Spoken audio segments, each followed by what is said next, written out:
जयकारा जोर से लगाएं ताकि आसपास के सारे ग्रामीण अंचल के लोग यहाँ दौड़ते चले आए कि इस क्षेत्र में हिंदू सम्मेलन होने जा रहा है। एक बार जोर से भारत माता की, भारत माता की। आत्मा से आवाज जो उठती है वो सारे वातावरण में प्रवाह की तरफ फैलती है। और अभी रख दीजिए, हम बाद में जलपान करेंगे।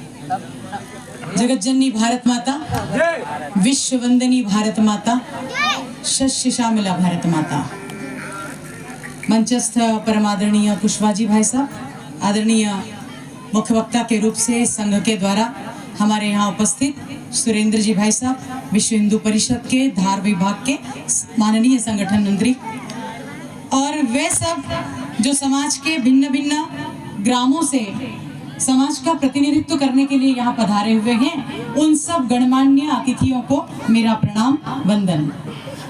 साथ ही संघ के उत्तरदायित्व लिए हुए दायित्ववान बंधु भगिनी जो यहाँ इस हिंदू सम्मेलन को साक्षात जागृत स्वरूप करने के लिए कई दिनों से अपने कार्य की सिद्धि में लगे हुए हैं, और वे समूचे 4-5 गांवों के इस मंडल को मिलाकर के हिंदू सम्मेलन में उपस्थित भारत के छोटे छोटे गांवों की साक्षात शक्ति स्वरूपा देवियां जो यहाँ उपस्थित है, उनको मैं बार बार प्रणाम करती हूँ, वंदन करती हूँ।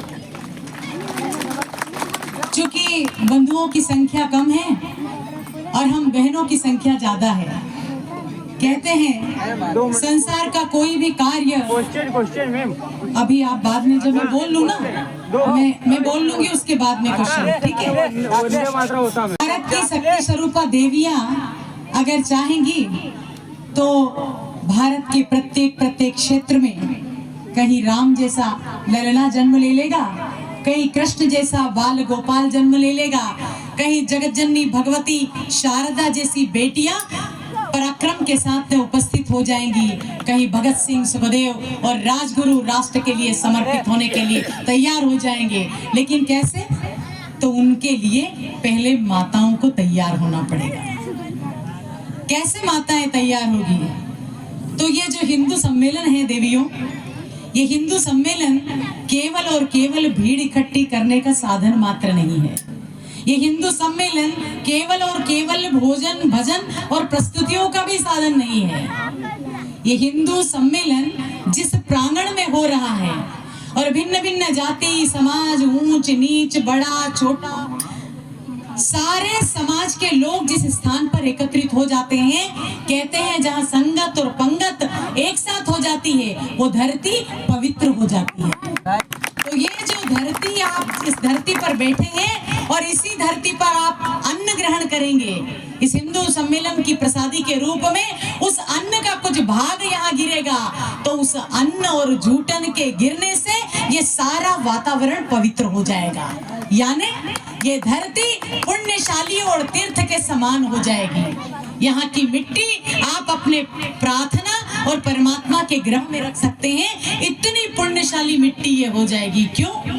क्योंकि यहाँ किसी धर्म, किसी जाति, किसी संप्रदाय, किसी गरीब और अमीर का भेद न करते हुए समरस भाव से आप सभी यहाँ पर उपस्थित हैं। इसलिए एक बार फिर से इस धरती को, यहाँ के बंधु भगिनियों को, यहाँ की श्रेष्ठ और ज्येष्ठ माताओं को प्रणाम करती हूँ, वंदन करती हूँ। देवियों, किसी ने कहा है कि जागरण का गीत है उत्थान है हिंदू, काल के फन पर थिरकता गान है हिंदू, और श्वास है जब विश्व की तो कौन उत्तर कौन दक्षिण, इस समूचे राष्ट्र की पहचान है हिंदू।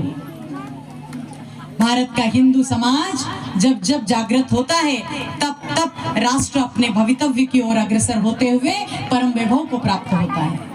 आप लोग सोच रहे होंगे कि यहाँ पर हम सबको क्यों एकत्रित किया, क्या ऐसा बताना है, क्या ऐसा समझाना है, क्या ऐसा जताना है जिससे हिंदू समाज यहाँ पर एकत्रित होकर यहाँ की सीख अपने अंतर मन में लेकर जाए, आत्मसात करे और घर पर भी इस तरह की प्रणाली का प्रवाह करे।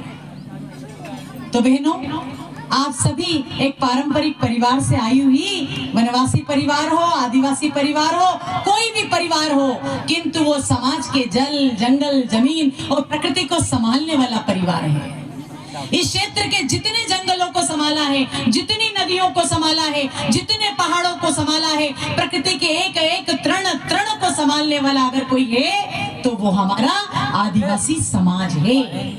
क्यों? क्योंकि एक बार बोले भगवान बिरसा मुंडा की, भगवान बिरसा मुंडा की, भीमा नायक जी की, भीमा नायक जी की। और एक देवी है जिन्होंने भगवान की प्रतीक्षा करते हुए जीवन का अपना स्वर्णिम समय भगवान राम की प्रतीक्षा में गुजार दिया। उस देवी का नाम, उस भगवती का नाम है भगवती शबरी माता। तो एक बार माता शबरी की, तो जब परमात्मा ने किसी जाति धर्म और पंथ में भेद नहीं किया तो भारत के किसी भी संस्थान, किसी भी विचार को इस तरह के भेदभाव करने की आवश्यकता नहीं है। देवियों, आप सभी से परिवार और कुटुंब चलता है। आप घर और आंगन को संवारती हैं, सजाती हैं और परिवार को संयुक्त रखती हैं। घर में अगर जेठानी और देरानी दो हैं और एक सासू माँ भी है, और मान लीजिए परिवार में उस दिन किसी दाल और सब्जी में नमक ज्यादा हो जाए और परिवार की बड़ी ज्येष्ठ देवी यानी सासू माँ गंभीर है, शील है, समझदार है, तो उस दिन के ज्यादा नमक वाली सब्जी भी वो खा लेंगी। और जब घर की बड़ी वो नमक तेज वाली सब्जी और दाल खा लेगी तो घर का बड़ा बेटा भी खा लेगा, घर का छोटा बेटा भी खा लेगा, घर की बड़ी जेठानी भी खा लेगी, और इस तरह से उस परिवार में नमक के कारण होने वाले विवाद को समाप्त कर दिया जाएगा। तो देवियों, कुटुंब के मायने ये है कि जहाँ स्नेह हो, जहाँ समरसता हो, जहाँ कर्तव्य हो, जहाँ प्रेम हो, जहाँ समर्पण हो और जहाँ त्याग की भावना हो। पिता ने पेंट और बुशर्ट साल भर तक इसलिए नहीं खरीदा कि आने वाली दीपावली पर मेरे छोटे बच्चे के लिए बुशर्ट खरीदना है। माँ ने 2 सालों तक साड़ी इसलिए नहीं खरीदी कि मेरी छोटी बिटिया जब अपने ससुराल से आएगी तो उसे एक वस्त्र दे दूंगी, उसे घाघरा और लुगड़ा सिला दूंगी, उसको साड़ी बनवा दूंगी। यानी माँ का त्याग है, पिता का त्याग है, और इस त्याग की परिपाटी ने ही भारत के घरों और कुटुंब की साक्षात देवियों को अपनी शक्ति स्वरूपा बना के रखा है। तो देवियों, ये कुटुंब क्या है? तो कुटुंब केवल भीड़ का स्थान नहीं है, कुटुंब 2-4 पीढ़ियों के साथ रहने का स्थान भी नहीं है, कुटुंब रक्त संबंधियों का स्थान भी नहीं है। कुटुंब में जहाँ प्रेम की धारा, स्नेह की सरिता, समर्पण का भाव, कर्तव्य की भावना प्रबल होती है, उसको कुटुंब कहते हैं, उसको परिवार कहते हैं। तो देवियों, कुटुंब केवल परिवारों का समूह है क्या? ईंट गारा, रेत पत्थर सीमेंट का घर है क्या? नहीं। तो उस घर के आसपास रहने वाले जितने जाति समाज के परिवार है ना बहनों, वो सब हमारा कुटुंब है। कोई धोबी समाज से होगा, कोई नाई समाज से होगा तो वो हमारे बाल बनाता होगा, वो हमारे वस्त्र धोता होगा, वो हमारे कपड़ों पर प्रेस करता होगा, वो हमारे घर और खेत खलियानों के आंगन बुहारता होगा। कोई स्त्री होगी जो हमारे घर में आंगन में लीपती होगी, घर की सफाई करती होगी। कभी कभी घर के उत्सवों में, विवाह में और घर के किसी मकान के उद्घाटन में भोजन बनाने वाली स्त्रियां भी हमको मदद करने आती होगी, वो भी हमारा परिवार है। तो क्या कभी हमने ये जानकारी ली है या हमने कभी ये सोचा है कि उस परिवारों से आने वाले स्त्री और पुरुष जो हमारे जीवन का महत्वपूर्ण स्थान रखते हैं, उनके जीवन के बारे में हमने चिंता करी क्या? क्या मेरे घर में काम करने वाला वसुधा है, उसकी पत्नी की तबीयत खराब हो गई है, उसके बेटी की पढ़ाई के लिए कुछ चिंता है, तो हमने चिंता की है क्या? क्या पड़ोस में रहने वाला एक गरीब परिवार जहां का बंधु मद्यपान करता है, तो क्या उसको संभालना, उसको संवारना, उसको समझाना हमारा कर्तव्य नहीं है? आग अगर पास के घर में लगी है तो आपके घर में देर नहीं लगेगी, इसलिए दूसरे के घर की आग को देख करके प्रसन्न नहीं होना है। हमको उस परिवार को संभालना है, सुधारना है और समरस भाव से पूरे ग्राम को एक होकर के चलना है। तीज और त्योहार आते हैं तो हमारे जो को खिलाते हैं, पर क्या परिवार में काम करने वाले मजदूर बंधुओं की बेटे बेटियों को भी प्रसाद ग्रहण करवाते हैं क्या? अभी संक्रांति का पर्व गया तो हमने हल्दी कंकु की परंपरा को पूर्ण किया, तो क्या अपनी उन बहनों को भी हमने हल्दी और कंकु लगाया क्या? क्या हमने उनको भी वस्त्र भेंट किए क्या? क्या हमने उनको गोरनियां जिमाई क्या? तो बंधु भगिनियों, आज कुटुंब का मतलब केवल और केवल भीड़ नहीं है, आज समरसता के भाव है, आनंद की परिभाषा और कर्तव्य की भावना है। तो बंधु भगिनियों, परिवार के बाद, कुटुंब के बाद हमारे घर में प्रकृति की पूजा होती है। बहनें वट सावित्री का व्रत करती है ना, और फिर वट वृक्ष की प्रदक्षिणा करती हैं, त्रिवेणी की प्रदक्षिणा करती हैं, उनका पूजा और पाठ करती हैं। तो देवियों, जब तक त्रिवेणियों को लगाएंगे नहीं, जब तक वट वृक्ष को, पौधे को रोपण नहीं करेंगे, जब तक नीम, बबूल और आम नहीं लगाएंगे, तब तक उन वृक्षों की छाया में कैसे बैठेंगे? अभी आपने छोटे छोटे बालकों के द्वारा वृक्ष और पर्यारोपण की नाटिका देखी। जहाँ वृक्ष नहीं होंगे वहाँ अंधाधुंध लकड़ियां जहाँ काटी जाएगी, वहाँ बंजर भूमियां तैयार हो जाएगी, रेगिस्तान तैयार हो जाएंगे। तब न वृक्ष होंगे, न फल होंगे, न हरियाली होगी, न छांव होगी, न वर्षा होगी। तो क्या करें? आज हमारा ये पूरा जो क्षेत्र दिख रहा है ये हरियाली से विहीन है। तो कुछ बहनें मिलकर के ऐसा प्रयत्न कर सकती है क्या कि चले, आज मेरे विवाह की वर्षगांठ है, आज मेरे बच्चे का जन्म दिवस है, आज मेरे पति का जन्म दिवस है, मेरे सास और ससुर का जन्म दिवस है, तो कुछ जगह पौधे लगा के आ जाओ। स्कूल के प्रांगण में तुलसी के पौधे रोपण कर दूं, स्कूल के अंदर और बाहर में बरगद के वृक्ष लगा दूं, अशोक के वृक्ष लगा दूं, बिलपत्र के वृक्ष लगा दूं। ऐसा कभी सोचा है क्या? अगर नहीं सोचा है तो बहनों सोचना शुरू करिए, क्योंकि ये सारी प्रकृति परमात्मा की प्रदत्त है। हम हिंदू बहनें पूजा पाठ, लगन, ब्याह, किसी भी आयोजन में बिना पत्तों के, बिना प्रकृति के कोई पूजा करती ही नहीं है। और प्रकृति की पूजा जब हम करते हैं तो हम परमात्मा के पास चले जाते हैं, उस प्रकृति के आनंद में विलीन हो जाते हैं। तो बहनों, हमारे घर में गाय, बकरी, भैंस, कुत्ता और अन्य अन्य पशु पक्षी, पशुधन होता है, वो भी हमारा कुटुंब है।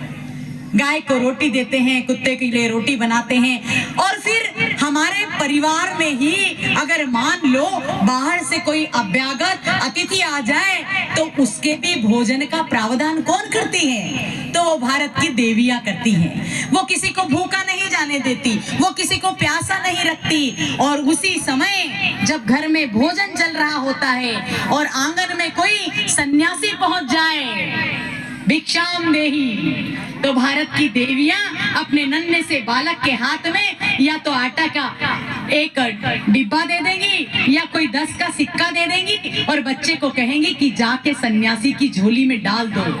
क्यों ऐसा करती है? आपको क्या करना? सन्यासी आपका रिश्तेदार है, अभ्यागत अतिथि आपका कुछ लगता तो है ना।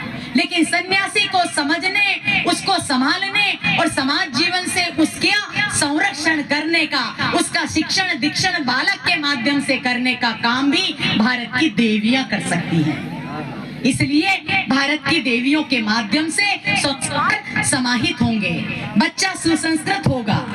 और फिर बहुत बार जब कुटुंब में 10 से 15 परिवार के सदस्य एक साथ रहते हैं ना देवियों, तो बहुत बार मनमुटाव भी चलते हैं। लेकिन सप्ताह में एक दिन संध्या को बैठ करके साथ में भोजन करेंगे, साथ में भजन करेंगे, साथ में किसी देवालय पर भ्रमण करेंगे, तो मन की कुंठाएं खत्म हो जाएगी, अलगाव मिटने लगेंगे, लड़ाइयां खत्म होने लगेगी, प्रेम की धारा बनने लगेगी। और फिर घर की बहू, बहन, बेटियां कहीं अटकेगी नहीं, कहीं भटकेगी नहीं, कहीं भागेगी नहीं, किसी विधर्मी के साथ में भागने का प्रयत्न नहीं करेगी।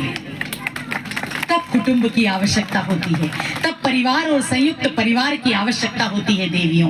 तो इस परिवार और कुटुंब नाम की संस्था को संरक्षित और सुदृढ़ बनाने का कोई काम अगर कर सकती है तो आप देवियां कर सकती हैं। और वही देवियां विवाह होने के बाद बेटियों को शिक्षण और दीक्षण दे करके जिस घर में भेजेगी उस घर को भी स्वर्ग का आनंद प्रदान कर देगी। ऐसा वातावरण अगर कोई बनाएगा तो वो आप बना सकती हैं। किसी ने कहा है देश का अतीत प्राण प्रेरणा है फूकता, कर्म पंथ पर बड़ो संदेश आज गूंजता, स्वाभिमानी नहीं बनो छोड़ अपनी मुक्ता, राष्ट्र के भविष्य की उठा लो अब कमान।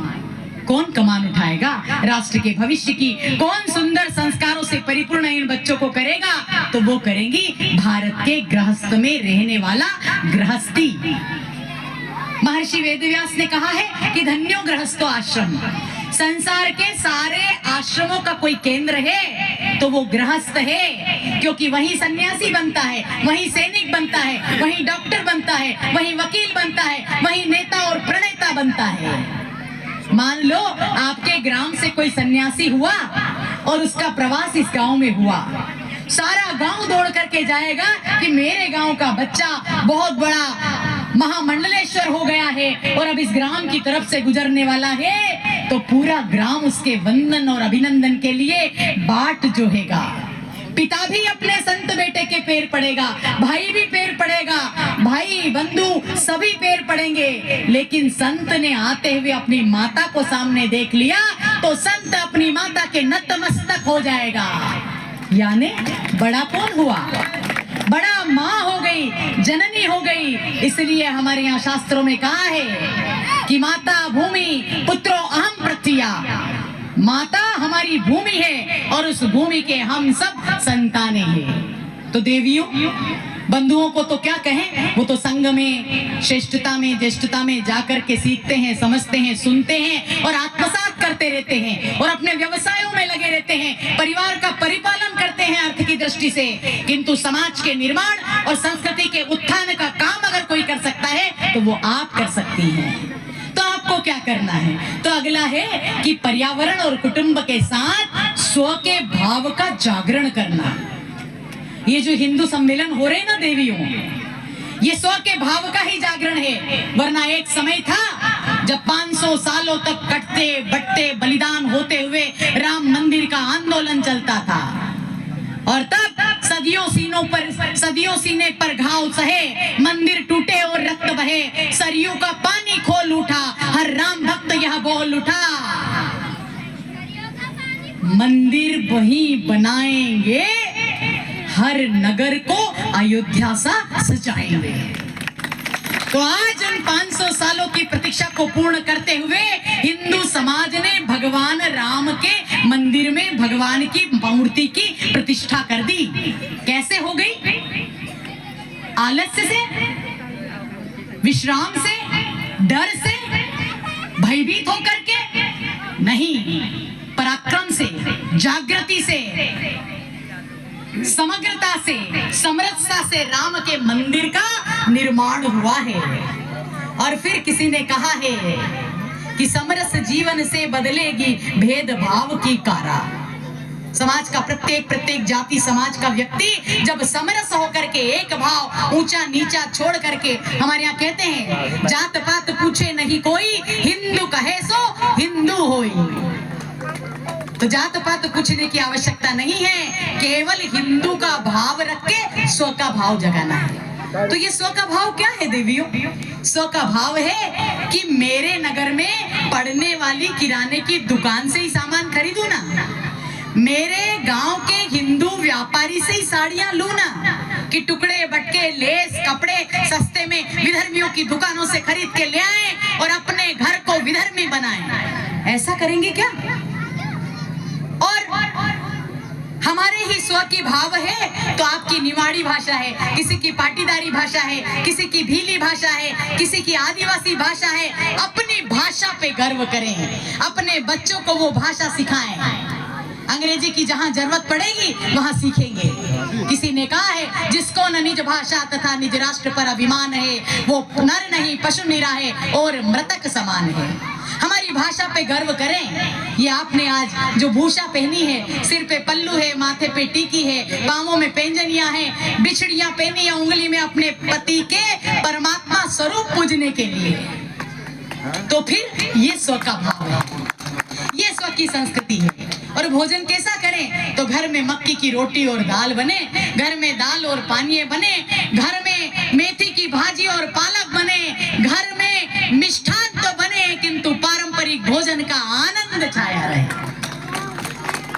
तो देवियों, भोजन की सुरक्षा, रक्षा और संरक्षण भी आपको करना है, वरना आज तो 5 रुपए का पाउच लाके गर्म पानी में खोल के ऊपर से मसाला मिला के क्या बना देते हैं? क्या बनाते हैं? मैगी बनाते। देखो बच्चों की आवाज सुनने में आ रही है, माताओं समझो समझो, जागो, आलस्य छोड़ बाहों की विवाह संभालो, चट्टानों की छाती से दूध निकालो, है रुके जहां भी धार शिलाएं तोड़ो, पीयूष चंद्रमाओं को पकड़ निचोड़ो। ऐसी आवाजें जहां से आए उनको सुसंस्कृत करें, उनको संस्कारित करें, उनके ललना और पलना में वीरों की गाथाएं गाएं, तब भारत में भगत सिंह, सुखदेव, राजगुरु और पराक्रमी चंद्रशेखर आजाद पैदा होते हैं, भीमा नायक पैदा होता है, बिरसा मुंडा पैदा होते हैं, भगवती शबरी माता पैदा होती है। नई नई पिक्चरों की हीरोइनें बनने से भारत में भगत सिंह और जगत सिंह और चंद्रशेखर आजाद पैदा नहीं हो सकते। देवियों, उज्जैन के किसी कवि ने कहा है, तुम अपने अपने तनिक हाथ दो मुझको, मैं मानवता की झोली को भर दूंगा, इन अल्लड़ दीवानों मस्तानों में से मैं भगत सिंह आजाद खड़े कर दूंगा। कौन करेगा देवियों? आप करेंगे। तो स्व की भाषा हो, स्व की भूषा हो, स्व का भोजन हो, स्व का भाव हो और भारत पर गर्व हो। जिसका मुकुट हिमालय जग जगमगा रहा है, सागर जिसे रतन की अंजुलि चढ़ा रहा है, वह राष्ट्र है हमारा, ललकार कर कहेंगे, उस देश के बिना हम जीवित नहीं रहेंगे, हम वंदना करेंगे, हम प्रार्थना करेंगे। तो स्व के भाव, नागरिक कर्तव्य, पर्यावरण की रक्षा, कुटुंब की संरक्षण और भारत की भारतीयता और हिंदुत्व के जागरण के लिए देवियों को जागना पड़ेगा। मैं सारे संतगणों को, समाजजनों को, दायित्वान संगठन के दायित्वान बंधुओं को सभी को प्रणाम करती हूँ। यहाँ पे उपस्थित सर्वशक्तिमान देवी शक्ति को प्रणाम करती हूँ और इस धरती को प्रणाम करती हूँ जो आज हिंदू सम्मेलन से सर्व संगठित होकर के संगठन के साथ में अनुष्ठानित हो गई है। वंदे मातरम, जय श्री राम।